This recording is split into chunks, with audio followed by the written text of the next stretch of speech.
শুরুটা ছোট ছিল, কিন্তু স্বপ্নটা নয়। নমস্কার সবাইকে। আজ একটা নতুন গল্প নিয়ে হাজির হলাম। গল্পটা আমার নিজের পথ চলার। একে সাকসেস স্টোরি বলবো কিনা জানি না, কারণ এখনো আমি নিজেকে পুরোপুরি সফল বলতে পারি না। তবে এতটুকু বলতে পারি, আজ আমি নিজের পায়ে দাঁড়ানোর চেষ্টা করছি। আমি বলি, আমি এখনো 2 পায়ে নয়, 1 পায়ে দাঁড়িয়ে আছি। কারণ এখনো অনেকটা পথ চলা বাকি। তবুও আজ নিজের হাত খরচ, ছেলের খরচ, এমনকি লোনের ইএমআই নিজের উপার্জন থেকে চালাতে পারি। আর সেটাই আমার কাছে অনেক বড় পাওয়া। আজ তোমাদের সঙ্গে শেয়ার করব কিভাবে শুরু করেছিলাম আর এতদূর কিভাবে এলাম। যখন প্রথম অনলাইন ব্যবসা শুরু করি, তখন আমার কাছে ছিল মাত্র 4টা মেখলা চাদর, সেটাও আবার নিজের। কিন্তু অনলাইন ব্যবসায় একটা বড় বিষয় হলো, মানুষকে নিয়মিত লাইভে আসতে হয়। একই জিনিস প্রত্যেক দিন দেখালে চলবে না। নতুন নতুন প্রোডাক্ট দেখাতে হয়। তখন আমার কাছে এত প্রোডাক্ট ছিল না। আমি একজনের কাছে 30,000 টাকা লোন হিসাবে চেয়েছিলাম, যাতে কিছু মাল তুলতে পারি।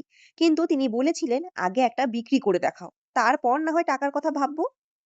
সেদিন কথাটা শুনে খুব খারাপ লেগেছিল, কিন্তু পরে বুঝেছি কথাটা হয়তো ভুলও ছিল না। তখন আমি মনে মনে একটাই কথা বলেছিলাম, আমার মাথায় এখন তেল নেই, তাই কেউ তেল ঢালবে না। যেদিন নিজের মাথায় তেল থাকবে, সেদিন হয়তো সবাই তেল দেবে। তারপরও আমি হাল ছাড়িনি। যখন আমি আসাম গুয়াহাটিতে থাকতাম, সেখানে আশেপাশে অনেক দিদি বোনদের বাড়িতে মেখলা চাদর ছিল। কারণ মেখলা চাদর আসামে ইজিলি অ্যাভেলেবেল। আমি তাদের কাছে গিয়ে বললাম, আমাকে কয়েকটা মেখলা চাদর দাও, আমি লাইভে দেখাবো। আজ হয়তো এই কথাটা প্রথমবার বলছি, কিন্তু এটাই বাস্তব। অনেকেই নিজের আলমারি থেকে 4-5টা করে মেখলা চাদর এনে দিতেন। কেউ বলতো, এগুলো আমার এখনো পরাই হয়নি, তুমি লাইভে দেখাতে পারো।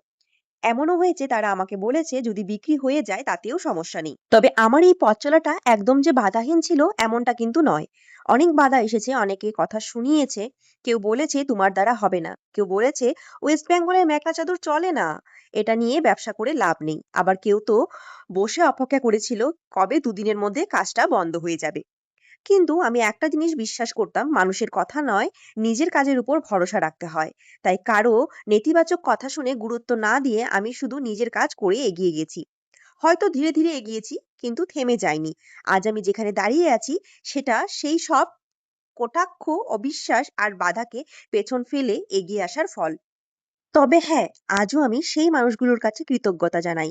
কারণ তারা যদি সেই সময় আমার পাশে না থাকতো, হয়তো আমি এতদূর আসতেই পারতাম না। তারা আমার আত্মীয় বলে কেউ ছিল না, কিন্তু নিজের মানুষের মতো পাশে দাঁড়িয়েছিল। অনেক সময় রক্তের সম্পর্ক চেয়েও কিছু মানুষের সাহায্য বেশি শক্তি দেয়।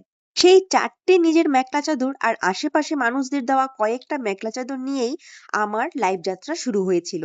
তারপর একের পর এক লাইভ, ছোট ছোট বিক্রি, আবার নতুন করে মাল তোলা, আবার লাইভ।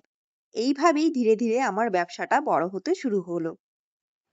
আজ সেই জায়গা থেকে উঠে এসে আমি নিজের একটা দোকান করতে পেরেছি।